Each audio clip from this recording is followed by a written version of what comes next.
Well, joining us today is a rock and roll legend. When Sir Cliff Richard was on this program about 3 years ago, when the fabulous Rock and Roll Songbook album was released, I began the interview by rattling off an impressive list of achievements. And folks, I'm going to do it again because it's just so much fun. Sir Cliff is one of the top-selling artists in music history, with sales of over 21 million singles in the UK alone, and worldwide album sales top 250 million, and it'll probably hit 300 million by the end of this week. But more important than all of that, Cliff Richard, along with his original band, The Shadows, made an important and lasting contribution to the development and progression of rock and roll music as an art form. Well, he's back with his 102nd album, if you can believe that. It's called Just Fabulous Rock and Roll. Sir Cliff Richard, welcome back to the show. Thank you so much, Dave. Thank you. Now, you've sung all kinds of music during your career. You've sung rock and roll music. You've been in musicals on the screen and on the stage, but there's something special about your voice singing these early rock and roll songs. Well, I know that I'm in my zone. The music that I sang on these albums, I still have many of those songs on my jukebox. I bought these songs when I was saving up enough money in school to be able to purchase them. But I had them. I bought them. They were part of my education, musically speaking. And so I find I have no difficulty in singing it, and I love to sing them. And they're great to do on stage as well. Oh, sure. And, of course, you'll be performing some of this material live when you go on tour next summer, and people can go to cliffrichard.org to find out information about that. Now, before we get into the brand new album, the 102nd album, I wanted to take you all the way back to album number 1. It was called simply Cliff. And this was a groundbreaking album for British rock and roll. But I've always wondered something. Was that a live album? Because there are a bunch of girls screaming all over it. Yeah. It was in the studio, Studio 2, Abbey Road. And it would have been 1958 or 59, early 59, I think. I started in 58. Mm-hmm. And it's so funny, the Beatles fell in love with that same studio, but 5 years after me. You know, everybody thinks the Beatles owned that studio. Well, tough luck. I owned it first. And my band and I... And the funny thing is, well, there was something special about it. And I know I could understand when Paul McCartney said, oh, you know, we loved being in that studio. And we did too. And in the end, funnily enough, we battled to be there. I met Paul many years later, and he said, you know, you were their favorites. I said, no, I wasn't. I said, you were the one that were the favorites. Every time I rang to get that studio, you had it. He said, no, every time we rang, you had it. So our love for our studio is momentous. And so it was in that studio that they had set up.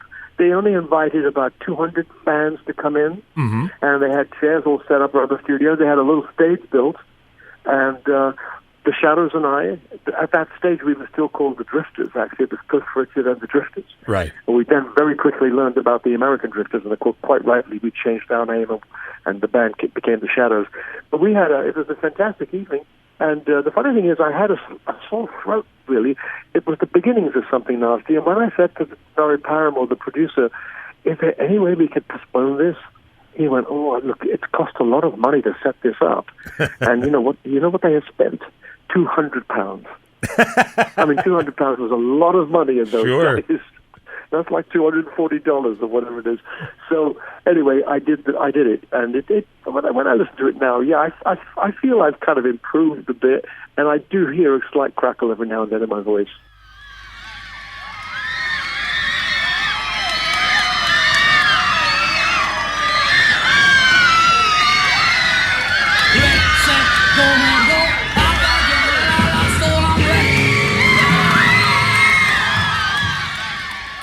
So there you were in 1959, sore throat and all, and I'll tell you, on this new album, Just Fabulous Rock and Roll, even at the age of 76, you still have that same youthful exuberance. And on the single, Roll Over Beethoven, you're really tearing it up. Well, I've always believed that, in Britain, I don't know about the States, but in Britain there's a kind of ageism thing that happens. Many of us of a certain age find it really difficult to get airplay. Actually, with this album, strangely enough, which takes me right back to when I was 18, the BBC have been fantastic. The Radio 2 has had me on their playlist, and I was the number one played record. And of course, the album is number 3 in the charts here. So I still can't believe my luck. It's a miracle, not only that I'm still alive, but that I'm still actually competing with people like Ollie Meyers and a fabulous new girl singer called Emily Sandé. And they're just ahead of me. I'm 3, and they're number 1 and number 2. So I keep thinking to myself, and there I am. I'm actually competing with these kids. It's wonderful. So yeah, I don't mind. Being this age is not a problem. And music to me, when I bought John Lee Hooker's Dimples, which I feature on the album, I had no idea that he was older than I was, and it didn't matter. And he was probably 15 years older than me. Because when you listen to music, if you just listen to the music and not think perhaps the person's older, who cares? Right. Well, how about this? How about we play that new single, Roll Over Beethoven? Okay.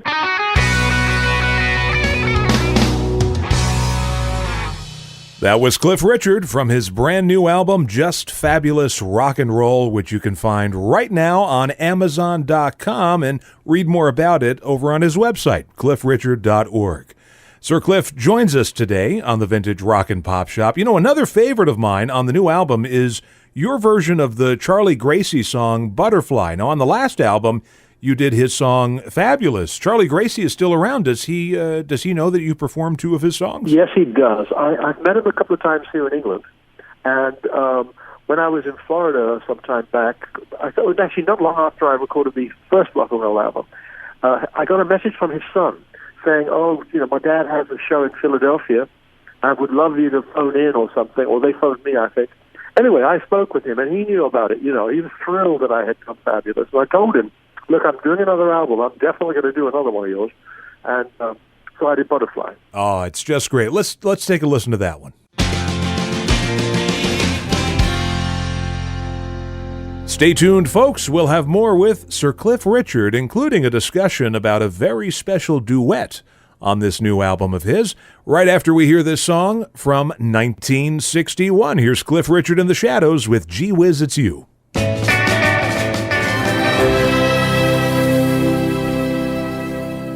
From 1964, that was Cliff Richard with Constantly. And Sir Cliff Richard is joining us today on the program. Now, I saw a headline on an old issue of New Musical Express, and it read, Elvis versus Cliff, the battle for number 1. So the very idea that you've got Elvis Presley on a Cliff Richard album, this is like the universe exploding, How was it for you? Hearing that finished track with your voice and Elvis's. Oh, well, let me go back to the headline. Sure. I could not believe I'd barely out of school, and there I was, my name in the same sentence as Elvis's name, which made me feel absolutely fantastic. And when I requested, I spoke with Priscilla Presley first and said, my dream is to do an album of stuff with Elvis. And she said, well, Sony own everything that Elvis ever did musically. And she said, I don't know if they'll let you do the whole album. She said, if it was up to me, I would say yeah. But she said they'll give you a chance. So I spoke with them, and they said, well, you can do one track. Which one would it be if we let you do it? I said, well, Blue Suede Shoes. And they said absolutely yes. On the understanding that they would have to feel it was okay. Right. And obviously they did feel it was okay, and it's on the album. And I can't tell you, to record it, of course, they sent me a digital version of his voice. No band, because my band was waiting to play. Right. We changed the tempo slightly. We made it slightly slower. And to pay a tribute to Carl Perkins, who wrote the song, and when he recorded it, he had a slightly different intro. He had that sort of, well, it's one for the money, dun, dun. Elvis had, well, it's one for the money, 2 for the show. Right. And so I thought of the tribute. We changed it enough. And because it's digital, it doesn't damage Elvis's voice at all. His voice doesn't drop a tone because you slowed it down. It's miraculous what they can do. And I had the headset on, and I couldn't believe it, because I'm singing, and every now and then I had to stop because Elvis kept butting in. And it was just fantastic. I can't tell you, I still play it. When I was just come back from Portugal, I played it every day, and I still can't believe my good fortune that I actually got to sing with my hero of all time. And it sounds so good. And I have to admit it, sometimes I go, wait a minute, is that Elvis? Is that Cliff? Very close. Well, it's funny because when I first started singing, I wanted to be Elvis. I didn't want to be like him. I was dreaming that I'd woken up and, I was Elvis. And, of course, in those days, the influences were so strong from America, and for me, Elvis in particular. And if I was photographed and I had that little curl of the lip that he had, I was in my seventh heaven.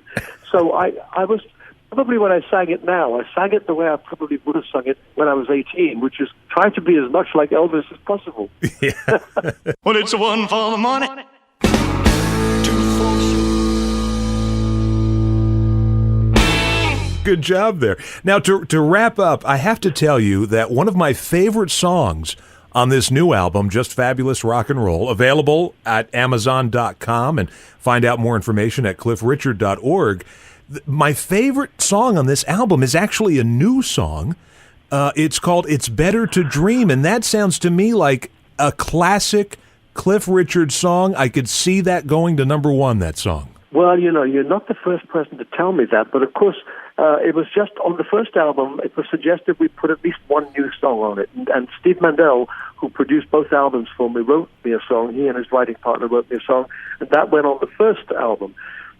I said to him, maybe, I'm not superstitious, but let's do another new song on the album.